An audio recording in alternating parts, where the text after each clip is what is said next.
మొన్న ఎలక్షన్స్ అయిన తర్వాత ఆయన హామీ ఇచ్చారు వస్తాం ఇక్కడికి అని చెప్పి. అలాగే అన్నట్టుగానే సంవత్సరం తర్వాత మళ్ళీ ఆయన ఇక్కడికి వచ్చారు. ప్రజల దగ్గరికి వచ్చి ఆయన అసలు ప్రజలు నాడు ఎలా ఉంది ఏంటి, వాళ్ళకి పథకాలన్నీ అందుతున్నాయా లేదా అని చెప్పేసి ఆయన ఒక ఎంక్వైరీ కోసం వచ్చారు. సో మేము ఏం మాట్లాడారు మీతో? అదేనండి, ఇప్పుడు మీకు పథకాలు ఏమైనా వచ్చినాయా, మీకు అన్ని రకాలుగా ఏమైనా అందుతున్నాయా లేదని అడిగారు. మీరు ఇక్కడే ఉంటారు కదా, మీ చుట్టుపక్కల వాళ్ళకి నిజంగా పథకాలు వస్తున్నాయా? వస్తున్నాయి కదా సార్, ఇప్పుడు అర్హత ఉన్న వాళ్ళు ఖచ్చితంగా వస్తున్నాయి కదా. తల్లికి వందనం అది ఇస్తారు కదా, వస్తున్నాయి. ఎన్నేళ్ళు బట్టి ఉంటున్నారు ఇక్కడ? మేము దాదాపు 2004లో వచ్చామండి ఇక్కడికి మహానాడు. 20 ఏళ్ళ నుంచి వచ్చాము. దాదాపు ఒక 3 గవర్నమెంట్లు మరి ఎవరు కూడా మాకు ఇంటి పట్టాల గురించి హామీ ఇచ్చారు కానీ ఎవరు చేయలేదు. ఈసారి వచ్చిన తర్వాత మాకు ఒక 1 year లోపు మొన్న పట్టాలకు అప్లై చేశారు. దాదాపు చాలా మందికి వచ్చినాయి. మాకు 2004లో వచ్చామని చెప్పి అప్పటి నుండి ఇట్లా ఏ ఎమ్మెల్యే అయినా మీ దగ్గరికి వచ్చి మీ సమస్యలు అడగడం కానీ, సమస్యలే కాకుండా పథకాలు వచ్చాయా రాలేదని కూడా అడగడం కానీ ఎవరైనా చేశారండి? అంటే ఇంతకుముందు వాళ్ళు డైరెక్ట్ ఎమ్మెల్యే గారు రాకుండా వాలంటీర్లు వచ్చేవాళ్ళు కదండి. వాళ్ళకి మా సమస్యలు చెప్పేవాళ్ళం. అక్కడ దాకా వెళ్ళేది కూడా మాకు తెలిసేది కాదు. ఇప్పుడు నేను డైరెక్ట్గా వచ్చారు కాబట్టి మేము డైరెక్ట్ చెప్పడానికి మాకు అవకాశం ఉంది. ఇంత ముందుకి ఇప్పటికి అదే తేడా, అది అలా ఉండేది. ఇప్పుడు డైరెక్ట్ ఈయన వచ్చారు కాబట్టి మాకు చెప్పుకోవడానికి అవకాశం ఉంది.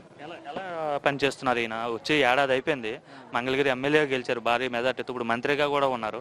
ఏమైనా మార్పు వచ్చిందా మీ నియోజకవర్గంలో? ఖచ్చితంగా అండి. ఇప్పుడు మీకు కనిపిస్తుంది కదా, ఇప్పుడు నేను చెప్పేది ఏముంది, ఇక్కడ మీకు అన్ని కనిపిస్తున్నాయి. ఒకప్పటికి డెవలప్మెంట్కి ఇప్పుడు డెవలప్మెంట్కి, ఒకప్పుడు మంగళగిరికి ఇప్పుడు మంగళగిరికి మీకు తేడా తెలుస్తుంది కదా. నేను చెప్పడానికి ఏం లేదు.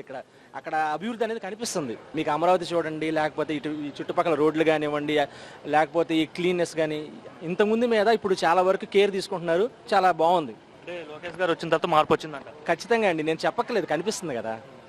కుప్పం ఏమో చంద్రబాబు గారికి అడ్డా ఉంది, అట్లా మరి మంగళగిరి కూడా లోకేష్ గారికి అడ్డాగా మారబోతుందా? ఖచ్చితంగా అవ్వాలని కోరుకుంటున్నాం, చేస్తాం కూడా. మా సపోర్ట్ ఎప్పుడు సార్కే ఉంటుంది.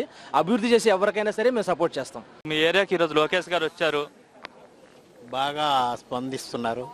ప్రతి చిన్న సందులకు కూడా వచ్చి ప్రతి వాళ్ళని ప్రతి షాప్కి వచ్చి అందరినీ పలకరిస్తున్నారు. ఎవరిని వదిలిపెట్టట్లేదు. మీ వయసు ఎంత ఉంటుంది సార్? మా వయసు 70. 7-10 వయసు, మీద 70 ఏళ్ళు. చాలా మంది ఎమ్మెల్యేలు చూసుంటారు మీరు ఈ వయసులో. అందరూ వాళ్ళకి ఈయనకి లోకేష్ గారికి ఏంటి తేడా అంటే ఏం చెప్తారు? బోర్డు తేడా ఉంది. దానికి ఈయనకి అసలు స్పందన అసలు దానికి దీనికి పెట్టడానికి లేదు. ఇది చాలా గొప్ప విషయం. అసలు మరోలేదు, చంద్రబాబు నాయుడు గారు అంతే, దానికంటే ఎక్కువ ఈయన లోకేష్ గారు మంచి పనులు చేస్తున్నాడు. ఈయన బ్రహ్మాండంగా. పోతే కొంతమంది రౌడీలు ఉన్నారు, మా ఇల్లుని కబ్జా చేశారు. ఆ విషయాన్ని ఇప్పుడే లోకేష్ బాబు గారు చెప్పాను. మిమ్మల్ని లోకేష్ గారు కలిసాం. ఏమన్నారు? ఇట్లా మా ఇల్లు 25 సంవత్సరాలు అయింది రిజిస్టర్ చేయించుకొని, ఇవాళ వచ్చి కొంతమంది రౌడీలు ఇంట్లో దొరబడ్డారు, దాని గురించి జోక్యం చేసుకోండి అని నేను చెప్పాను. మాట్లాడారు, చేస్తానని చెప్పారు. అదే విషయం. చాలా మీరు భారీ మెజార్టీతో లోకేష్ గారిని గెలిపించారు మంగళగిరి ప్రజలు. సో గెలిపించినందుకు ఆయన న్యాయం చేస్తున్నాడా? న్యాయం చేస్తున్నాడు బ్రహ్మాండంగా, తిరుగు లేకుండా. తిరుగులేదు, ఎదురులేదు. చాలా హ్యాపీగా ఫీల్ అవుతున్నాం. ఇప్పుడు 2 సార్లు ఆకయ్య గారికి ఇచ్చారు కానీ ఒక్కసారికి వచ్చినట్లేదు. మనకు వాటర్ వచ్చి అన్నీ చాలా వరకు దెబ్బతిన్నా సరే పలకరించిన వాళ్ళు లేరు. ఈయన సామాన్య వ్యక్తిగా వచ్చి మామూలు మనుషులతో కలిసి మాట్లాడటం చాలా ఆనందంగా ఉంది. అంటే మనం ఏదైనా ఒక సమస్య వచ్చి ఎమ్మెల్యే ఆఫీస్కి వెళ్ళాలంటే ఆయన ఉంటారో ఉండరో తెలియదు. అలాంటిది ఒక ఎమ్మెల్యే, ఒక మంత్రి మీ దగ్గరకు వచ్చేసి డైరెక్ట్గా మీ సమస్యలు అడగడం ఎలా అనిపిస్తుంది? అసలు ఎప్పుడైనా చూసారు ఎట్లా? అసలు ఇప్పుడు దాకా చూసిన ఏ నాయకుడిని మనం ఎంత ఇదిగా చూసిన వాళ్ళు లేరు. ఈయన చాలా బాగా మాట్లాడటమే కాదు, ఏంటి మీ పరిస్థితి అని అడిగి మరీ తెలుసుకొని మీరు రాసి ఇవ్వండి, మేము దాన్ని చేసి చూపిస్తానంటున్నారు. ముందు అలాగే చూపిస్తున్నారు, చేస్తున్నారు కూడా. ఆయన అన్నారు జగన్ గారు ఉన్నప్పుడు అమ్మఒడి అన్నారు, అందరికి ఇస్తా అన్నారు.